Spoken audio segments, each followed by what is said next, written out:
The white powder in that blue-green box under your sink costs $2. The spray bottle the garden center wants you to buy costs $40. They contain the same active chemistry. One of them has a marketing budget. The other one has been sitting in American cupboards since before your grandmother was born, doing quiet, devastating work on every pest that tries to take your harvest. And almost nobody under 60 knows how to use it anymore. That is not an accident. Borax, sodium tetraborate, is a mineral, not a synthesized compound, not a proprietary formula.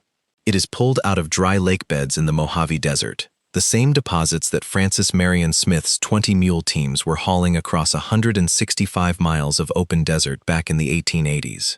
The largest active mine in the United States still sits in a California town literally named Boron. This is not new chemistry, this is geology. And the reason you stopped hearing about it at the county extension office has nothing to do with whether it works. It works. Here is what most gardeners get wrong about it, because this is the thing that will save you from using it badly. Borax is not one tool. It is 7 different tools depending on how much of it you measure. A level teaspoon kills an ant colony from the inside out. A level tablespoon dissolved in a gallon of water corrects the boron deficiency that is quietly strangling your tomato blossoms. A cup poured into a sidewalk crack sterilizes that crack for a full season. And if you pour a cup directly onto your vegetable bed, you have just scorched the soil for 2 or 3 years running. The old-timers who used this powder for generations understood something the $40 bottle deliberately obscures. The line between a remedy and a poison is almost always the dose. They measured in level spoons, not heaping, not approximate, level. That single habit is the difference between a tool that feeds your family and a mistake that costs you a growing season. So before anything else, find a measuring spoon and keep it with the box. Now let us talk about what it actually does. The ant problem first, because this is where most people start, and almost everyone does it wrong. Borax does not kill an ant on contact. That is the mechanism the expensive sprays use. Instant death, impressive results. Colony still intact underground, rebuilding by the following Tuesday. Borax works the opposite way. The worker ant tastes the bait, carries it home, feeds it to the queen and the brood, and the entire colony collapses from the inside within 72 hours. The University of California Agriculture and Natural Resources program has documented this exact mechanism in published research. The plain communities in Lancaster County, Ohio, and Missouri have known it for over a century. 1 teaspoon of borax, 1 cup of warm water, half a cup of sugar. Stir until it clears. Soak cotton balls in it and set them on a jar lid directly on the trail. Do not spray the trail. Do not kill the scouts. You need them to carry the bait back. 3 days. The trail is gone for the season. If you have been buying ant bait at the hardware store, read the label. The active ingredient in most commercial ant baits is borax. You have been buying the $2 powder in a $40 package. Out in the garden, the problem changes shape. Slugs do not respond to bait the way ants do. They respond to barrier, a thin, dry ring of borax around the base of a plant, half an inch wide, kept off the stem and the leaves, draws moisture out of a slug's soft body the same way salt does, without the soil damage heavy salting causes. Refresh it after heavy rain. The slugs will not cross it. Entire summer, whole cabbage heads, no slime trails. That is not a miracle. That is basic biology, applied with a measuring spoon. Powdery mildew is the one that catches gardeners in July, when they think the season is already decided. Gray-white dust spreading leaf to leaf across the squash, the cucumbers, the zinnias, and by the time most people notice it, the instinct is to pull the plant. Do not pull it yet. 1 teaspoon of borax, 1 tablespoon of cooking oil, 1 gallon of water, shaken hard. Spray the tops and undersides of affected leaves in the early morning before the sun reaches them. The borax shifts the leaf surface to a pH the fungus cannot colonize. The oil makes it stick. 3 applications 4 days apart. Squash vines that looked finished have come back productive from this treatment. Boron deficiency is the invisible problem.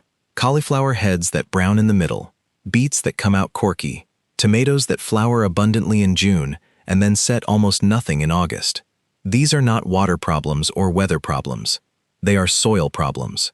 Boron deficiency. Oregon State Extension has recommended the corrective rate for decades. 1 level tablespoon of borax dissolved in a gallon of water. sprayed evenly over 1,000 square feet of garden once a year in spring. Do not double it. Boron is a micronutrient. It feeds in whispers and burns in shouts. But correct a boron-starved soil once and the harvest doubles. Right now you might be wondering whether any of this is going to make it into the video you actually clicked on. It already has. Stay with me. The pest application I am about to give you is the one that has been out of the public record since 1946, and it is the specific use the chemical companies had the most to gain from burying. Codling moth. The worm in your apple. If you have ever cut into a homegrown apple and found a brown tunnel running to the core, that is codling moth larvae. It is the single most destructive pest of home orchards in America. And the catalog solution is a season-long program of pheromone traps, sticky bands, and sprays that run $30 a bottle and need to go on 7 times between May and harvest. Here is the mechanism the catalogs do not explain. Codling moth larvae overwinter in the bark crevices of the trunk.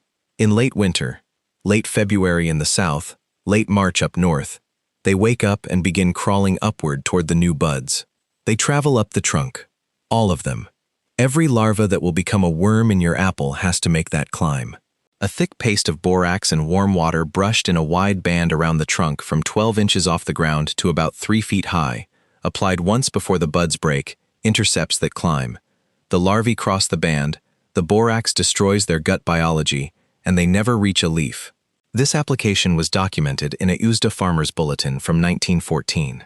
It disappeared from the updated editions after World War II, when the petrochemical industry moved into the agricultural supply chain and the economics of the county extension office changed along with it.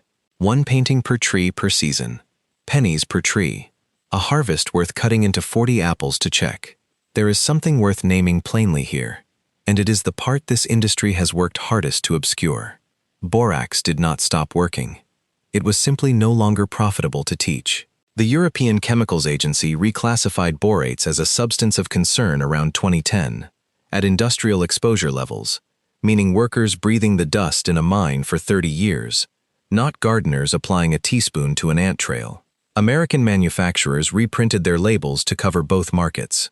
The box looks more alarming than it did in 1955. The powder inside is the same mineral your grandmother washed her diapers with. Read the label.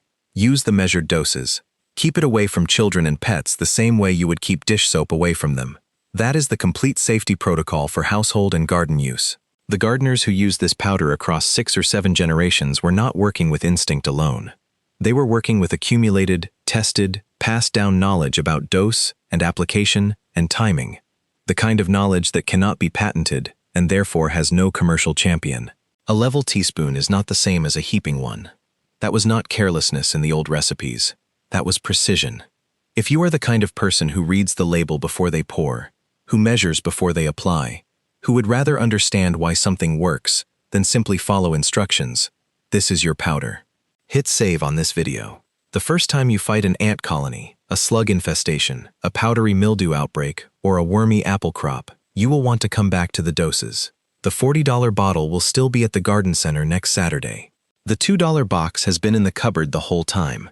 Those 2 facts sit next to each other, and one of them is called the free market, and the other one is called what you now know. If recovering what the catalogs quietly stopped teaching is the kind of channel you have been looking for, subscribe. That is what this is. Next video. What a single cup of wood ash from the wood stove does to the worst weed in an American lawn. And there is one specific weed it eliminates so completely that I want to name it by its proper name and show you exactly where to pour. Tell me in the comments, what state are you gardening in and what pest has been winning this year? I read them. Your question sometimes becomes the next video, and a few of you have already steered this channel somewhere I would not have gone alone.